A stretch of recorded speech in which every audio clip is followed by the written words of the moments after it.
Lah terus maning bakatan sama dadi makmum, imame kelalen, ya delengen baik. Lamun wis kadung ngadeg, sama aja protes.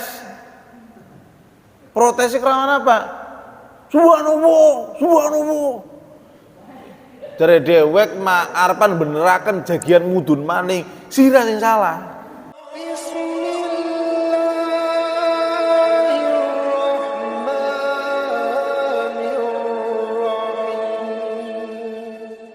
Assalamualaikum warahmatullahi wabarakatuh.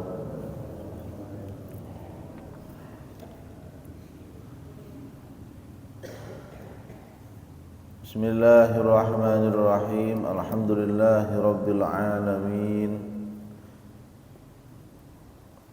Wassalatu wassalamu ala asyrafil anbiya'i wal mursalin. Sayyidina wa maulana Muhammadin wa ala alihi wa sahbihi ajma'in.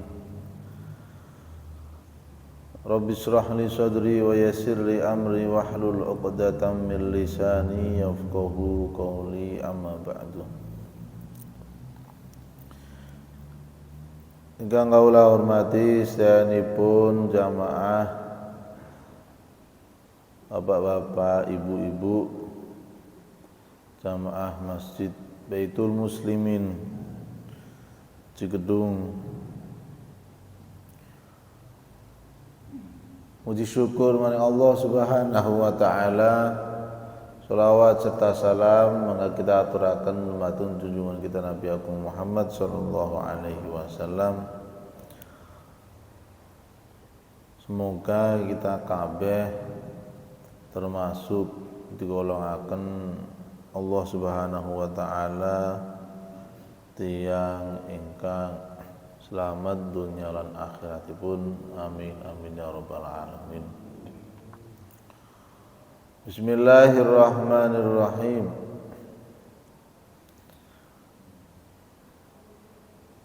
Sanian as-sunanu allati fi asna'is sholati. Pembahasan yang kedua yaitu sunnah-sunnah yang ada di dalam sholat. Kalau kemarin kita udah membahas sunnah-sunnah yang berada sebelum kita sholat, sekarang sunnah-sunnah yang ada di dalam sholat. Sudah jelaskan bahwasanya sunnah-sunnah itu kalau berkaitan dengan sholat, di dalam sholat maksudnya, kemarin sudah pernah disinggung sedikit, itu ada sunnah hayat, ada sunnah ab'ad. Apa itu sunnah hayat? Sunnah hayat itu sunnah yang bila mana lupa tidak mengerjakan, maka tidak perlu atau tidak disunahkan untuk melakukan sujud sahwi. Itu yang hayat. Kalau sunnah ab'ad itu sunnah-sunnah yang bila mana ditinggalkan atau lupa tidak mengerjakannya, maka disunahkan untuk ditambal dengan sujud sahwi. Itu. Sekarang sunnah-sunnah yang berada dalam sholat itu kira-kira apa saja? Banyak ternyata. Banyak sekali. Sunnah-sunnah yang berada di dalam sholat yang kita lakukan itu banyak sekali ya ternyata. Nanti akan saya bacakan kira-kira apa saja yang termasuk sunnah. Namun yang perlu saya jelaskan dengan keterangan-keterangan ya saya jelaskan, yang kira-kira saya sebutkan saja sudah maklum ya, saya hanya sebutkan saja. Yang pertama pastinya yang paling kita pertama kali lakukan ketika sholat apa? Raf'ul yadaini. Wong sholat iku nalikane takbir ngangkat tangane iku sunnah. Saya ulangi lagi. Ngangkat tangannya itu hukumnya sunnah, bukan takbiratul ihramnya, bukan. Kalau takbiratul ihramnya itu wajib, itu rukun. Sampean muni cangkeme Allahu Akbar ning jerone bari niat iku arane takbiratul ihram, itu rukun. Tangan yang ngangkat itu hukumnya sunnah. Maksudnya nggak usah lah kalau kita melihat fenomena yang terjadi di masyarakat yang sangat kompleks, kadang modelnya ada yang gini, modelnya ada yang gini, ada yang modelnya gini, ya biarin aja. Itu hukumnya sunnah ngangkatnya. Kalaupun ada orang sholat kok Allahu Akbar meneng bae tangane orang ngangkat aja meneng bae. Wah, iki aliran apa maning? Wis ora usah aliran apa maning itu sunnah. Wis ora usah kaget. Mau aliran apapun itu enggak ada pengaruhnya dalam sholat. Maksudnya gitu. Maksudnya enggak ada pengaruhnya dalam sholat, artinya enggak mempengaruhi sah tidaknya sholat. Nah, paham nggih? Nah.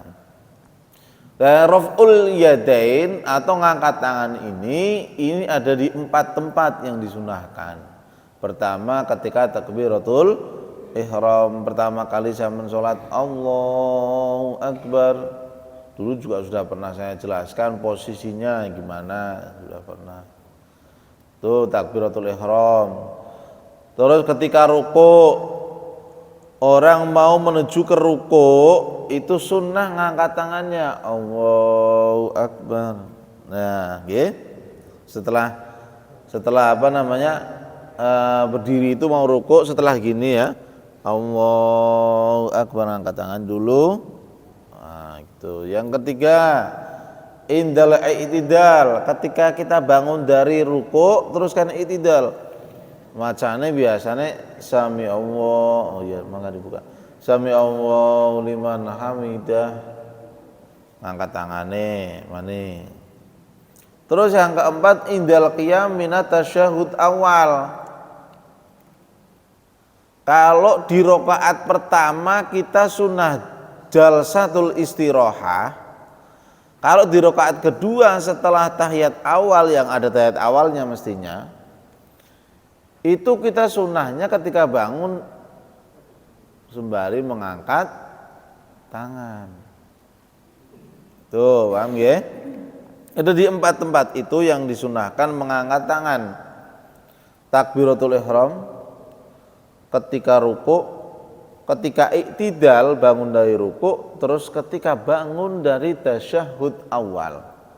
Itu 4 tempat itu disunahkan untuk ngangkat tangannya. Lah ngangkat tangan itu mulainya dari mana ketika takbiratul ihram? Ya mulai dari ngangkat peta indal fayabda'ur raf'a indab tida'i takbir. Allahu Akbar. Kemarin sudah saya terangkan ya. Posisi orang takbir ngangkat tangan itu posisinya kan ini sejajar dengan ini, ininya sejajar dengan telinga, ini, ya, segini. Nah, ininya sejajar dengan ini. Oh, nggak usah dur, kadang ada sama sekali nggak ngangkat, ada wow, nggak apa-apa sih, karena itu sunnah. Sekali lagi. Ngangkat tangan itu sunnah, cuman kalau posisi yang menurut posisi tangan ketika ngangkat menurut hadis yang sesuai itu segini. Ya, ininya sesuai pas dengan ini, ininya pas dengan ini. Nah, segini ya, segini. Bahkan ada keterangan lagi, ini dihadapkan rada ditekuk seperti ini. Maksudnya gini, posisi tangannya gini. Jangan gini teman-teman, jangan terlalu gini, ya. Rada dihadapkan, tekuk sedikit, hadapkan ke kiblat. Allah. Ya, paham nggih? Tuh. Terus ketika ruku kita mengangkat tangan, fayabda'ur raf'a bi ibtida'i takbir, ketika takbir Allahu akbar turun, fa idza hadza kafahu mankibaihi in hana mad dan at-takbir ila istiqrarihi fi ruku. Sampai kita kalau ruku itu kan menjangkau dengkul ya, menjangkau dengkul. Nah, ketika situ Allahu akbar pas selesai ya selesai. Indal iktidal, begitu pula ketika iktidal. Kalau iktidal bangun dari ruku, fayabda'ur raf'a wa tasmi'a ma'abtida'i raf'ir ra'sihi. Iki kok takbir ketika iktidal itu bahasanya kalau dulu memang ceritanya semua intikolat itu pakainya kan Allahu Akbar. Nggih. Semuanya dulu itu pertama kali sholat, awal-awal sholat itu semuanya nggak ada kata-kata sami Allahu liman hamidah, itu belum. Ya pakainya Allahu Akbar semua. Allahu Akbar, Allahu Akbar, Allahu Akbar semua. Itu cerita awal mula berganti sami Allahu liman hamidah. Itu seingat saya ceritanya gini. Di waktu sholat subuh kalau nggak salah, pas waktu sholat itu Sayyidina Ali berangkat dari rumah udah bergesah-gesah pada waktu itu. Mau menuju ke masjid, di jalan bertemu dengan seseorang yang tua, orang yang sudah tua.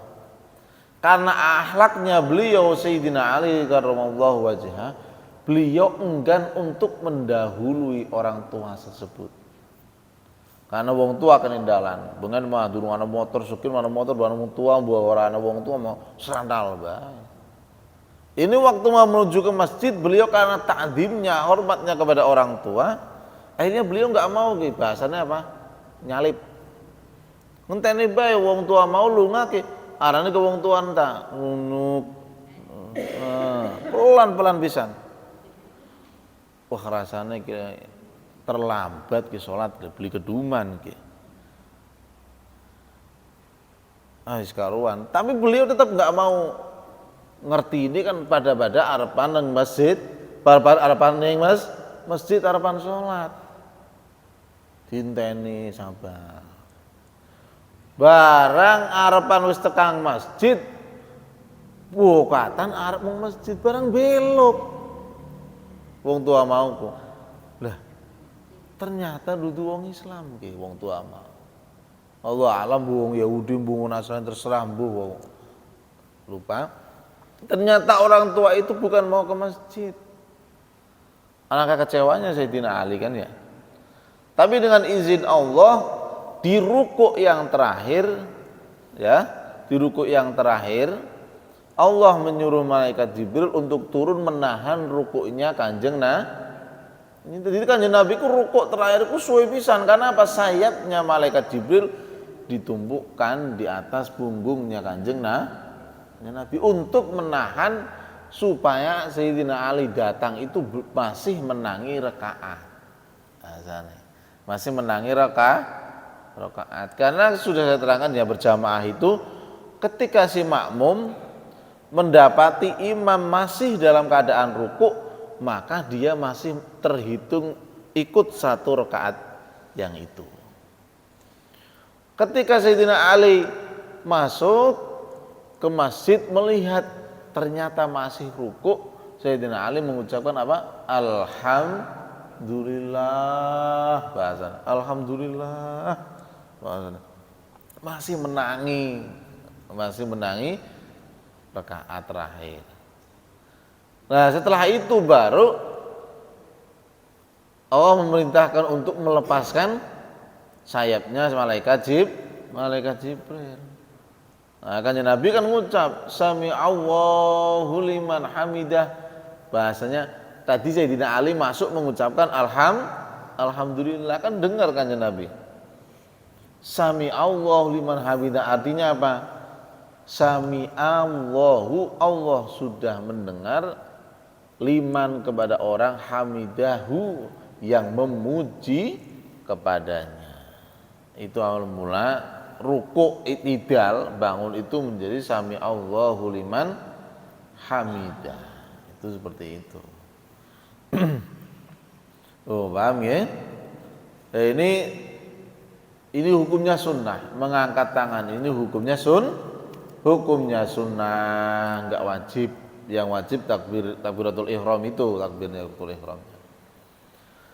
Terus yang keempat, indal qiyam minat tasyahudil awal. Ketika bangun dari tasyahud awal.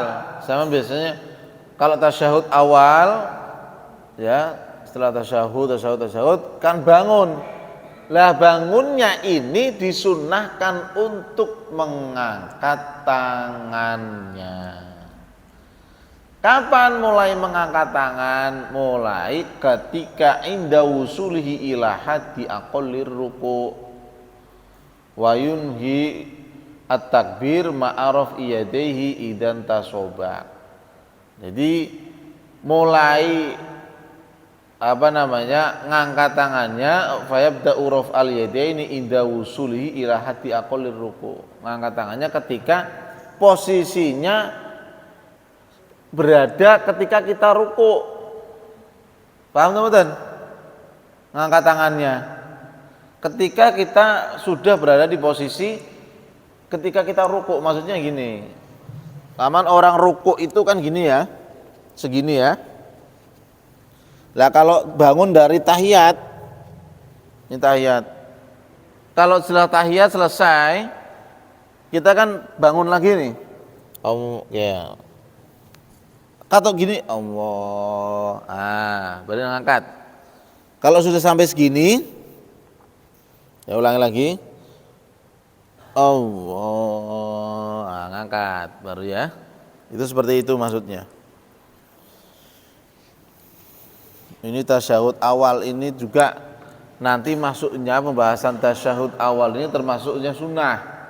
Ya, tasyahudnya sunnah, ngangkat tangannya juga sunnah. Paham betul? Nah, ini kadang kita itu fenomenanya itu terlalu berlebihan. Kita sholat meyakini sebuah kewajiban sholat atau rukun sholat sebagai sunnah kan batal, ya. Tapi memang ya benar, sebuah kesunahan dalam sholat diyakini wajib boleh. Tapi kalau sudah terlanjur ditinggalkan nggak usah kembali. Ini fenomena yang terjadi kadang seperti itu. Saya kasih tahu ya, kadang terjadi ini. Nggak tahu kalau di sini terjadi atau enggak.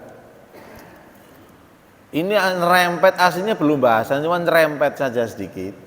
Saya kasih tahu, kalau kita sudah terlanjur lupa melakukan tasyahud awal, kalau posisi kita sudah berdiri, maka jangan kembali. Saya kasih tahu, saya ulangi, tasyahud awal itu hukumnya kan sunnah. Sunnah ab'ad, paham ya? Tasyahud awal itu sunnah, nggak wajib, bukan rukun. Hukumnya sunnah. Kalau misal lupa melakukannya, wis terlanjur ngadeg, ora usah balik sampean. Wis kadung ngadeg balik maning, ora malah bener malah batal salate. Saya kasih tahu itu, ibu-ibu, bapak-bapak. Lah terus maning bakatan sama dadi makmum, imame klalen, ya delengen baik. Lamun wis kadung ngadeg, sama aja protes. Protesnya kerawan apa? Subhanallah. Dari dewek arepan beneraken jagian mudun maning, sira sing salah. Malah geger baik.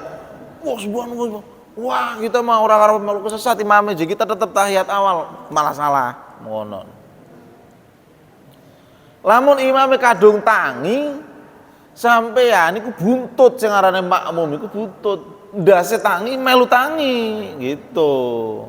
Paham mboten? Aja imam salah jebul balik.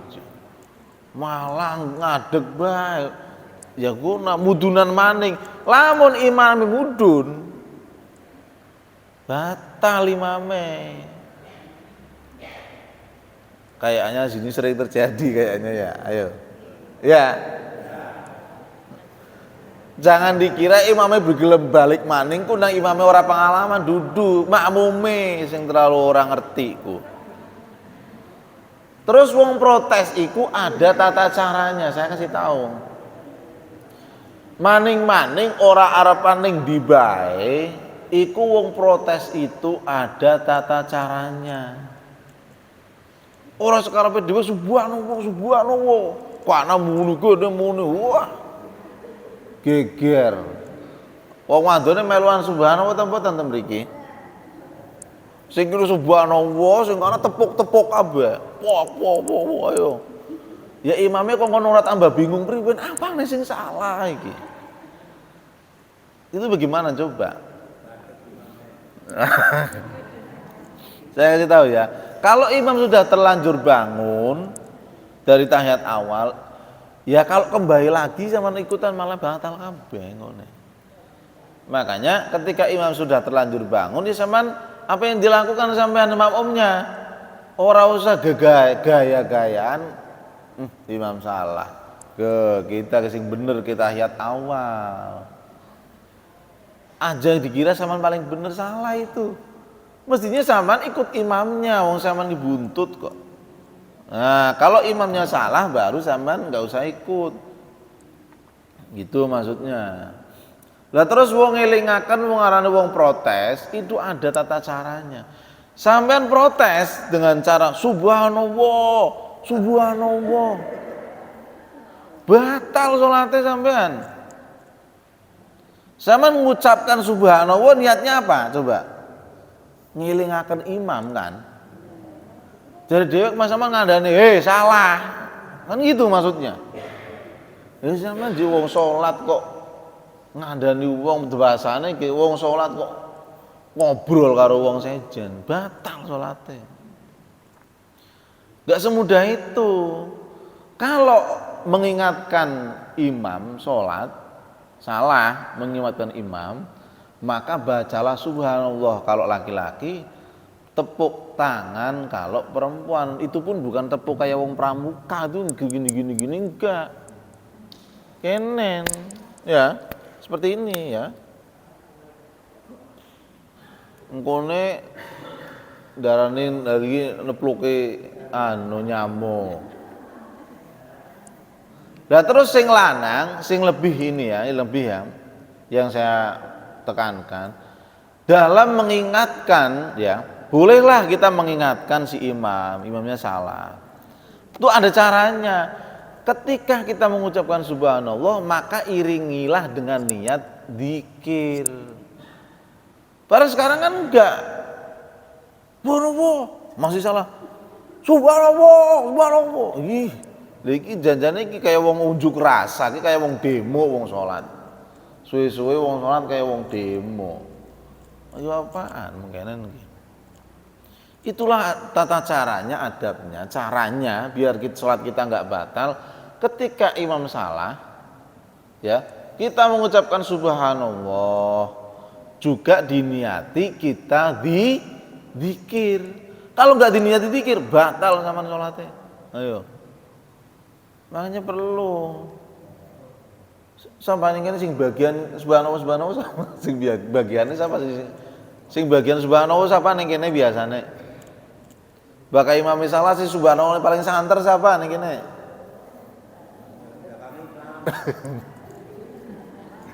Kudu ngerti masalah gini nggih. Tewas santer-santer bae orang ngerti salah malah. Kudu ngerti nggih. Ini ada caranya supaya kesannya kita wong sholat jamaah ning mburi ku duduk kayak rakyat lagi demo. Kayak seolah-olah kok demo pemimpin ini tambah keder sih didemokaken apa gitu kemudian apa subhanallah amane. Itu seperti itu maksudnya ya. Paham mboten? Paham nggih? Nah, pun. Yang kedua wad'ul yadil yumna ma'a asabiha ala qu'il yusra. Meletakkan tangan ya. Meletakkan tangan kanan di atas ma'a asabiha di atas fi ala qu'il yusra qabidun laha asfalas sodri.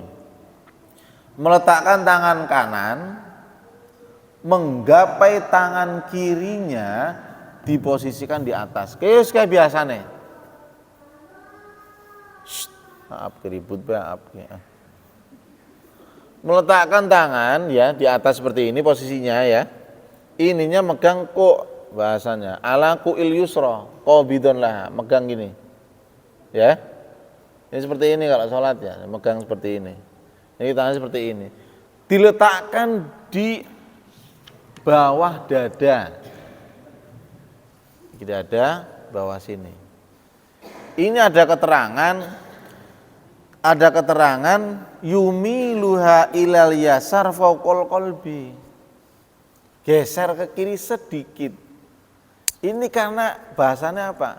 Di antara dua paru-paru ini itu tengah-tengahnya ada apa? Jantung, nggih.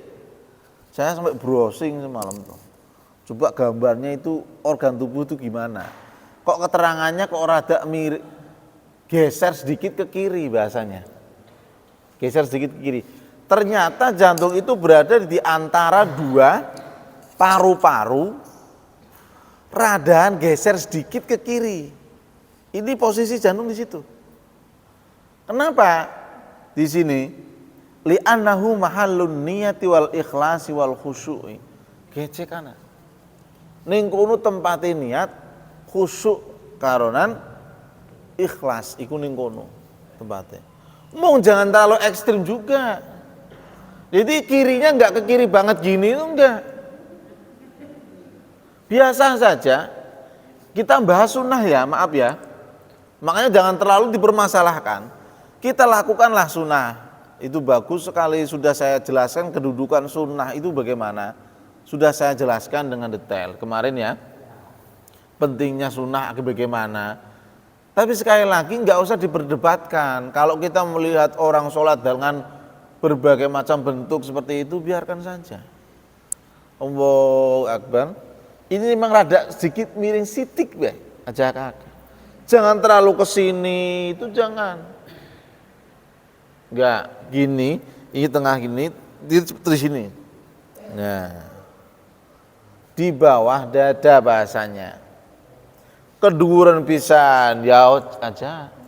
Dadaan ini ngelempreh pisan, itu enggak sesuai. Maksudnya enggak sesuainya, wong sholat iku ngatonakena, perlihatkanlah kesemangatanmu. Itu kan sunnah. Kita disunahkan untuk apa? Kita menuju sholat itu kongkon sing semangat, aja lemes. Wong ibadah kok seolah-olah kok kayak sesuatu beban berat, beban yang besar, itu jangan. Sing semangat wong sholatku, aja ngelempur mengenen bae. Kayak wong kepaksa, kayak wong sholat. Sing semangat mengenen, katonaken semangati bacaane sing enak, sing tegas. Maksudnya sing tegas, kita membacanya, kita kan mengharuskan untuk mendengarkan ke telinganya sendiri kan ya. Baca sing belas, santer payah ya aja nganggu tanggane. Seperti itu maksudnya. Tuh. Jadi meletakkan tangan yang kanan di atas tangan kiri, kok itu pergelangan di sini. Terus diposisikan di bawah dada.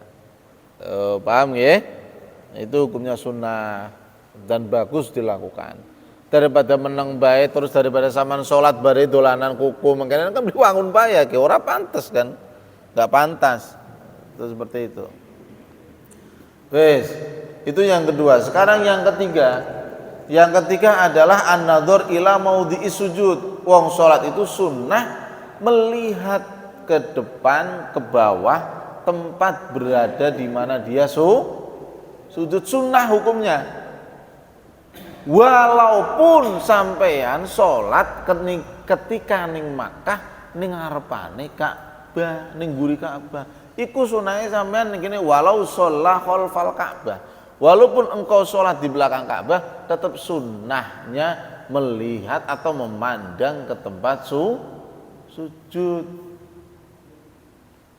Iku sih kena ngapa sekian wong gawe sujudan ku digambari Ka'bah. Kan kamber ndelengaken Ka'bah ora. Jadi kamu konon, ya. Tapi di sini keterangannya walau sholla khalfal Ka'bati. Walaupun sholat di belakang Ka'bah, sunnah an-nadhar ila maudhi'is sujud, tetap sunnah saman melihat ke tempat sujud. Itu seperti itu. Itu kalau ketika tasyahud asyhadu alla ilaha illallah itu pengecualian. Kalau kita asyhadu alla ilaha illallah itu kan sunnah kan melihat dirijinya ya. Kemarin sudah saya terangkan masalah itu. Terus wong sholat aja merem. Oh, sunnah maning.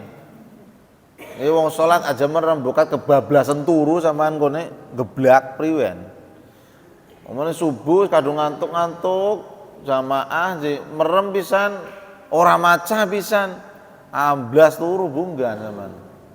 Nah, wong sholat itu sunnah membuka matanya aja merem kecuali ya kecuali bagi laki-laki di depannya ada perempuan ajnabiyah, maka wajib supaya tidak memandang wanita ajnabiyah itu wajib merem.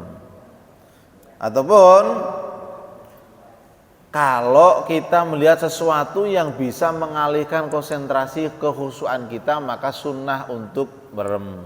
Contoh, sampean sholat dengarapane bocah nom sing nganggo kaosnya sing tulisannya segala-gala. Wong kan mesti priyen bae keperasaan ki. Sing tulisan ora pati jelas, angger bae wong salat kepengin payang. Ki macane apa tulisannya berjelas payang. I wong salat dimikir tulisan yang kaos. Nah, kadang kan seperti itu. Merem abe. Kalau ada sesuatu yang mengganggu kekhusyuan kita dengan pandangan kita, maka sunnah untuk merem. Tapi aslinya saya sekali lagi kalau nggak ada gangguan, nggak ada hambatan, wong sholat itu sunnah melek aja merem. Bukatan imame mikir pas mati sama beli weruh, imame takbiri ora kenceng, imam sujud sama masih ngadeg bae merem. Tinggalan aduh. Dan nggih. Nah, selama sholatnya sampai pekan peragat bangun melek aja merem, kecuali tadi kalau memang ada wanita ajnabiyah, kalau laki-laki aja melek bukatan mikiri sing ora-ora. Nah, gitu. Terus kalau ada hambatan, kalau enggak ada apa-apapun, kalau kita sholat seperti ini, tulisan langka dan lain sebagainya, maka nggak bagus kalau seumpamanya kita kok sholat khilaful aula, bahasanya kurang utama kalau kita sholat dalam keadaan merem. Sampai haram mah nggak haram, nggak, cuman kok merem itu nggak baik. Wallahu a'lam bishawab. Niki mawon ingkang saged kawula sampaiaken mugi ana manfaatipun, diamalaken. Sampeyan ngaji ora diamalaken ku sia-sia. Kasyajari bila bila samarin, ya kayak wong nandur pari orang metu pari ini sampean apa ora kelangan, coba sampean ngaji ya ora dipraktekkan sampean padane ki ya nandur pari ki batur pada panen ngarit derep sampean ki beli metu pari ini kayak ngapa bro sampean, coba sia-sia enggak? Sia-sia sampean. Mulane diamalkan ya oleh ngaji apa baik. Ngaji itu kebaikan, amalkan ya. Dipraktekkan dalam sholat. Terutama sing bagian-bagian subhanallah ka mau enggak keterangane. Wis, bakal imame dielingaken masih salah bae, misalkan dielingaken amblas. Ya wis. Aja antem bae subhanallah terus ya aja. Dielingaken. Boten mawon nggih. Bismillahirrahmanirrahim. Allahumma shalli ala habibina wa syafi'ina wa karimina wa tuhrina maulana Muhammad sallallahu alaihi wa sallam. Alhamdulillahi rabbil alamin. Hamdan syakirin, hamdan na'imin, hamdan yafi ni'amahu wa ikram nasidah. Ya Rabbana lakal hamdu kama yanbaghi li jalali wajhikal karim wa 'azimi sultanik. Allahumma ighfir lana dhunubana wa liwalidina wa limasyayikhina. Allahumma iftah lana futuhal arifin wa iftah lana futuhal arifin wa iftah lana futuhal arifin. Allahumma hdina bihudak waj'alna mimman yusari'u fi ridhak wa la tuwallina waliyan siwak wa la taj'alna mimman khalafa amraka wa asyak. Hasbunallahu wa ni'mal wakil wa la hawla wa la quwwata illa billahil aliyyil azim. Allahumma ij'alna wa ij'al ahlana wa auladana min ahli ilmi wa ahli khair wa la taj'alna wa iyyahum min ahli syarri wal jahli wad dhair. Rabbana dhalamna anfusana wa illam taghfir lana wa tarhamna lanakunanna minal khasirin. Allahumma barik lana fi Rajab wa Sya'ban wa ballighna Ramadan. Allahumma barik lana fi Rajab wa Sya'ban wa ballighna Ramadan. Allahumma barik lana fi Rajab wa Sya'ban wa ballighna Ramadan. Wassallallahu ala sayyidina maulana Muhammadin wa ala alihi wa sahbihi wa baraka wa sallam. Walhamdulillahi rabbil alamin. Al-Fatihah.